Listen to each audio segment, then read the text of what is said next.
Hey, what's up, guys? I want to talk about the belts, weight class, and I want to say hypocrisy, but I don't think it was intentional. I listened to some channels in the YTBC, and after a while, I listened to some channels for years. Like maybe 7 years or something like that. You know, and after a while, you get to hear people get to tend to contradict themselves sometimes, and then some channels get too focused. Excuse me, they get too focused on a particular individual in boxing, and sometimes they just get whiny and they just complain or. They start calling people, stupid and stuff like that, and they start making stuff up, and then they start spewing out, you know, you know, they get all emotional, and they don't stick to facts, and a lot of times they're not even entertaining, and for me, I love listening to a lot of boxing channels. I have a select few. I kind of narrowed it down to about like maybe like three channels now, you know, because I realize I don't value like everybody's opinion. I know people have their opinions, but I keep listening. I like keep listening, and they're not telling me something that's the aha moment. They're not telling you something that's gonna wrench you. You tend to like just drop them off. So and then even if it's just even if it's just like barbershop talk, it's like guy talk, like gym talk, it'll be like more entertaining and stuff like that. But some guys are like really into it and they try to make it seem as if they're like experts on the sport. And then it just be like making up stuff sometimes, man. So anyway, I wanted to get on that. Yeah, I just wanted to talk about the belts now. Premier Premier Boxing Champions. It's Al Heyman run. Boxing series. Now he's got it on all these channels. He's got it on CBS, NBC, Spike TV. In July, he's gonna have it on ESPN. I think it's the PBS, if I'm not mistaken. So he's got it on all these networks. Okay, and what I noticed, and so somebody had pointed this out on YouTube, is that he's not promoting these belts. It's not like it's like he's not even mentioning. I mean, he's got championship fighters. He's managing them. When he puts them on television, the the belts are pretty much irrelevant whether the fighter has the belt or not. And I and you got to think about it. He's paying for time. These television networks, they're not paying him to put a particular fight on. He's airing these fights and he gets his money, I guess, on the back end. However he gets his money, I guess he's good at that. I think he started off in the music entertainment, business or whatever like that, and he's a pretty quiet guy, whatever. But anyway, he his business model is that he gets his money on the back end. Some people know how to get their money on the back end. So instead of you paying up front, you probably sign up for something free or whatever like that. And this person probably gets, the advertisement money. Like some of these websites work, you get a lot of traffic on your website and stuff like that. And all of a sudden you're getting all this Google ad money and whatnot, monetizing and stuff like that. So anyway, he has nothing to do with these sanctioned bodies. That's what it looks like, because Peter Quillen, who fought last Saturday, that's April 11th. He fought on April 11th versus Andy Lee. Now, Peter Quillen was making an attempt to get his WBO belt back, a belt that he vacated, I guess, by the advice of Al Heyman. Now, again, he comes into this matchup, against Andy Lee. I guess he didn't make weight. Well, not a guess, he didn't make weight. And so the WBO, I guess if you don't make weight, you don't get a shot at the belt. So that's what happened. That's what went down, right? Now, here you have it. You have Danny Garcia. He's supposed to be like the unified champ at 140. He's fighting on this card too. He and Lamont Peterson both have, some kind of trinket. That's what I'm saying. It's like so many belts. It's best not to even mention it when you get on. This is supposed to be. You're supposed to be reaching like another market. I guess boxing now is said to be a niche sport, right? So if it's a niche sport, hardcore fans are gonna follow it regardless, and try to catch it. Catch it on HBO and Showtime, pay per view, whatever, or some replay on YouTube. But anyway, the average individual who's probably just looking at Atlanta Housewives or something like that, or just looking at the news, or can't afford cable, won't have access to regular boxing. You know what I'm saying? They won't be able to just flip the television and just watch boxing on like channel 3 or channel 5 or channel 26 or something like that. However whatever channel you flip to on free television. I don't watch those channels. They're kind of boring to me. So, always been a cable man. I always had cable growing up. So I just stick to cable, and I barely watch that now. So, and then you got YouTube. You know what I'm saying? You got Daily Motion, you got YouTube, and you got all these other free streaming channels. So somebody's gonna stream something. So other than that, it seems to me Al Heyman is not worried about these belts. But what's funny, I guess it's kind of funny, it kind of tickles me, is that you have a lot of guys in the YTBC, the YouTube boxing community, who over the years I heard them complain about, oh, I'm tired of this section of body. Oh, I'm tired of that section of body. Oh, do you got to know the history of the belts? Back in the day, there used to be only one belt. It used to be out of this, it used to be out of this state or whatever like that. Or it wasn't a belt, you know what I'm saying? It was on the Ring Magazine belt or whatever like that. I don't know, man. This is the more prestigious belt.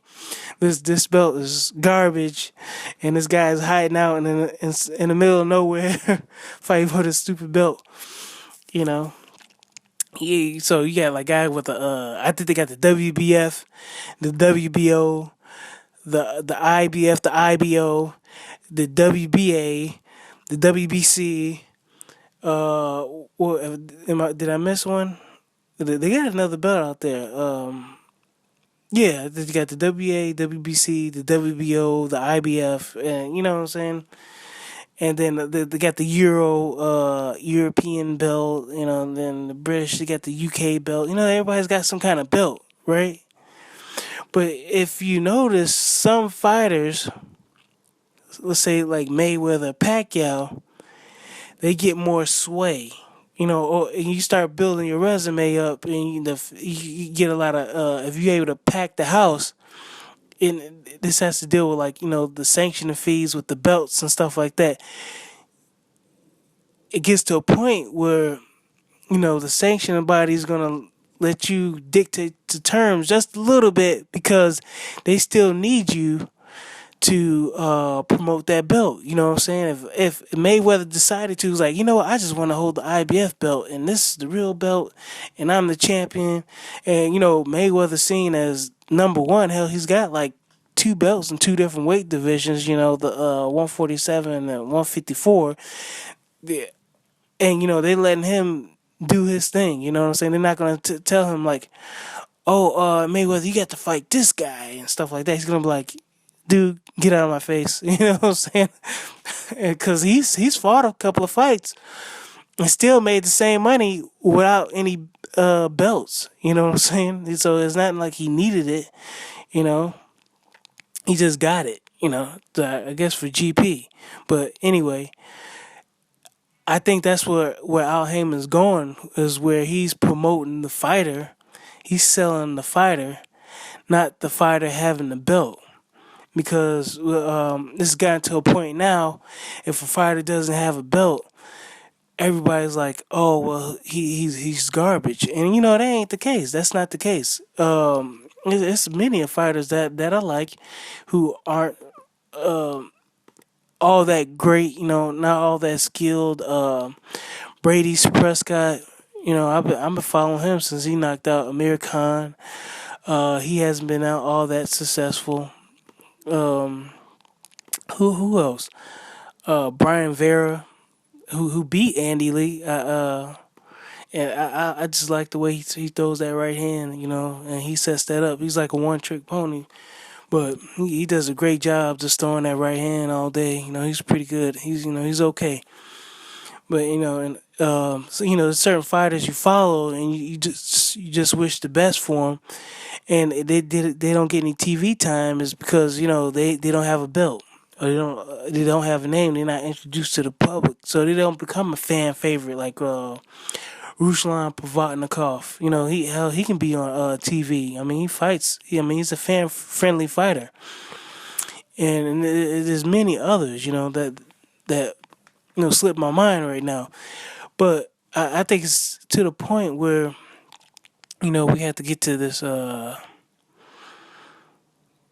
We can't be complaining about to me you shouldn't complain about the guys coming in overweight, this is supposed to be a championship fight. Let's just say if Peter Quillen and Andy Lee didn't have a belt or they never were champions, would you not watch the fight? Being a fan of boxing, I would still watch the fight. I believe Lucas Matisse and Ruslan Provodnikov, they're fighting. I'm not even sure if they're fighting for a belt, but I'm gonna watch them fight. Hell, Terrence Crawford is fighting.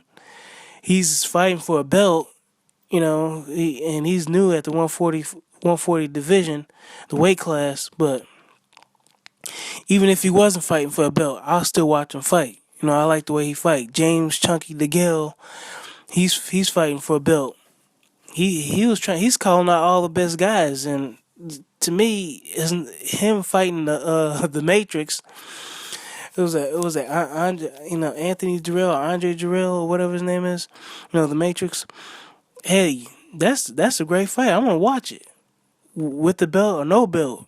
You know what I'm saying? I'm just gonna watch these guys fight. Like James Kirkland, I'm gonna watch him fight. I don't care if he missed a pound. That's if they cancel the fight, they cancel the fight. You know, but I mean, at the end of the day, these guys are fighting for money, and usually the guy who says, "Yeah, let's carry on with the fight," usually he gets compensated at least like 20% of the other guy's purse. So people are being compensated, man. People are being compensated. When Adrian Broder came in overweight, I forgot what this guy's name is, Escobedo or something like that. Anyway, Adrian Broner, I heard he didn't even get paid that night because he had to give up a lot of money, man. I think he had to give up like $100,000 on one of his fights, man. We're coming in overweight, but these guys are prize fighters. A guy comes in like quarter of a pound overweight. Are they going to be upset, that they're not fighting for some kind of championship belt, which to me is not really relevant. Yeah, it is to a certain degree, but in that weight class, at the 160 the weight class, the guy who's seen as number one is Gennady Golovkin. He's got a belt. So if you're not fighting for that belt, are you the best at that weight class? I don't know. You're not fighting the number one guy. and he's ranked. GGG is ranked number one. So any guy who's if you ain't fighting the number one guy in your weight class, it's a mute point because it just comes down at the end of the day. You got to get all the belts. So if you got question marks out there, it's got to be answered to me. So you can wave your hands up in the air. You can wave that belt up in the air all day and claim you the champion, but there's another champion out there. So, and that's confusing, man. Especially the WBA, man. They got like two champ. They got a regular champion and a super duper champion. I don't understand that. Then you got all these Baltic and regional. Pan American, South Pacific, Eastern Atlantic, Mid Northern, enter the youth, Pan American championship. Like, come on, man. I mean, they're nice. To me, the belts are nothing but measuring sticks. That's all they are. Just to see where you are. That's it. It's just a measuring stick. So if you the best guy in Africa or something like that, you got some kind of African belt. Okay, that's cool. You got a European belt. Okay, you kind of up there. It's just like to me, it's just you win. You got a conference title or something like that. You know what I'm saying? Like in football, you the NFC champions. You got the AFC champion. Okay, now you got 1 versus 2. Let's get it over with. You know what I'm saying? So we can just see who's number one. That's what we want to see. We want to see number one. I don't need a guy from another. I don't need some guy from another conference or another country or whatever like that saying I'm this champion. Like, no, you're not the champion. You're the champion in your region. But let's just say you're the best guy in your country or your region or whatever like that. You know what I'm saying? It's just a measuring stick to me. But yeah. So what do you guys feel about the belts, man? Are they relevant now? Do we need them for guys to separate themselves? We do have like national ranking systems. BoxRec is one of them. You got some other few sites out there. Are they on the up and up? Hey, we don't know, but do we want to see these matchups anyway? I think so, especially if the guy can fight. If the guy has skills like Mayweather, James Gill, guy knocking out guys like Gennady Golovkin, Kovalov. Hey, I want to see him, and I still want to see him go against the best guys out there, with or without a belt. I just want to see the best guy fight the best guy. All right, catch you later. Bye.